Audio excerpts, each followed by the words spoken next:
आदाब नाजरीन, प्रोग्राम हमारे मसाइल में आपका खैर मकदम है। 4 दिन कबल हमने एक रिपोर्ट पेश की थी मौलाना PM मुजम्मिल साहब के हज हाउस पर दिए गए बयान को लेकर। मौलाना PM मुजम्मिल ने बेंगलोर हज हाउस पर तबसरा करते हुए कहा था कि हज हाउस बेहयाई का अड्डा बन गया है, जिस पर मुख्तलिफ राय अवाम की जानिब से देखी गई। कुछ लोगों ने मौलाना के इस बयान को सही बताया तो वहीं कुछ लोगों ने इसकी मुखालिफत भी की है। इस बयान के पस मंजर में हम जरा इस पर गौर करते हैं। मौलाना के बयान पर संजीदगी से गौर किया जाए तो बात समझ में आती है कि मौलाना ने इस्लाह की गरज से हज हाउस के कुछ खामियों पर अपनी बात रखी है, इसलिए कि हज एक मुकद्दस अमल है और इसके तकद्दुस की पामाली नामुनासिब है। यहाँ एक बात यह भी है कि मौलाना के अल्फाज और लहजा कुछ ज्यादा ही सख्त था, लेकिन जो पैगाम आप देना चाहते थे वो बिल्कुल सही है। इस वक्त मुस्लिम मुआशरे पर अगर थोड़ी नजर डाली जाए तो हम देख सकते हैं कि पहले से ज्यादा अब बेपर्दगी हमारे मुआशरे में आम होती जा रही है।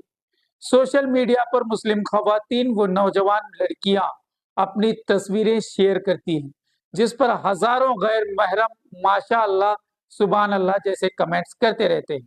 और कमेंट करने वालों में सिर्फ नौजवान नहीं बल्कि 60 और 70 साल बुजुर्ग भी शामिल हैं, जो इस बात की दलील है कि अब इसे गलत या बुरा नहीं समझा जा रहा।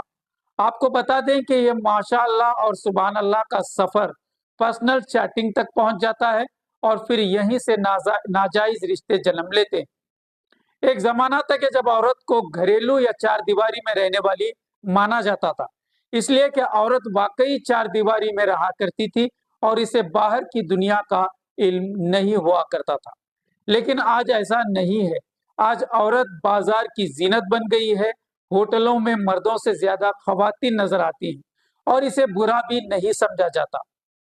कुछ खवातीन घरों से नहीं निकलती, लेकिन बावजूद इसके अफसोस के साथ ये कहना पड़ता है कि अब वो भी घरेलू या चार दीवारी की नहीं रही, क्योंकि अब इनके हाथ में एक मोबाइल नामी गैजेट है, जिसके जरिए वो दुनिया के कोने कोने में पहुंच गई है और दुनिया के कोने कोने के मर्द अब उस तक रसाई कर चुके हैं। यहाँ सब ऐसे ही हैं ये नहीं कहा जा सकता, लेकिन अक्सरियत में ऐसा ही है। आप अगर अपने अपने इलाकों के दारुल कज़ा या अपने इलाकों के फैमिली कोर्ट का मुआयना करें तो आपको बखूबी अंदाजा होगा कि यहाँ किस किस्म के मसाइल मुसलमानों के चल रहे हैं। अक्सर अज़दवाजी तनाज़ात और एक्स्ट्रा मैरिटल अफेयर के मामले आपको देखने मिलेंगे, जिनके चलते तलाक और खुला के मामले आम होते जा रहे हैं और ये सब रिश्ते सोशल मीडिया पर बन रहे हैं। आपको ऐसी सैकड़ों वारदातें मैं बता सकता हूं जो सोशल मीडिया का वबाल है। किसी की जाती जिंदगी को उछालना मुनासिब नहीं है, इसलिए इस तरह की वारदातों को हम नजरअंदाज करना मुनासिब समझते हैं। अब माशरा जब इस तरह की बुराइयों से भरा पड़ा है तो जाहिर है कि हज हाउस में भी कुछ बेपर्दगी देखी गई हो, जिसकी तरफ मौलाना PM मुजम्मिल ने इशारा करते हुए इसको रोकने पर जोर दिया है। खैर, यह तो सिर्फ हज हाउस की बात है, जबकि इंटरनेट और मोबाइल का फितना तो हज तक पहुंच चुका है। लोग अब हज पर जाकर भी मोबाइल और सेल्फी से बाज नहीं आते। अक्सर लोग घर से निकलने से लेकर वापसी तक की हर तस्वीर सोशल मीडिया पर शेयर करते रहते हैं, जबकि हज एक फरीजा है, एक इबादत है। खाने काबा की जियारत नेमत उज़्मा है। नबी करीम सल्लल्लाहु अलैहि वसल्लम के दर की जियारत एक सआदत है। इस पाक और मुकद्दस सरजमीन पर अदब लाजमी है, लेकिन अक्सर लोगों को हज उम्रा के दौरान सेल्फी लेते और वीडियो बनाते देखा जा सकता है। खाने काबा के सामने सेल्फी, मीना में सेल्फी, सफा मरवा में सेल्फी, यहाँ तक के शैतान पर कंकरियां मारते हुए भी सेल्फी।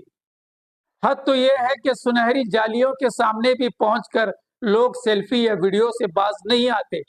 यहाँ कुछ हजरात तो वीडियो बनाते नजर आते हैं। अब उनको इतना भी लिहाज नहीं होता कि यहाँ खवातीन हैं और वो दूसरों की खवातीन की वीडियो बनाने का हक आपको किसने दिया?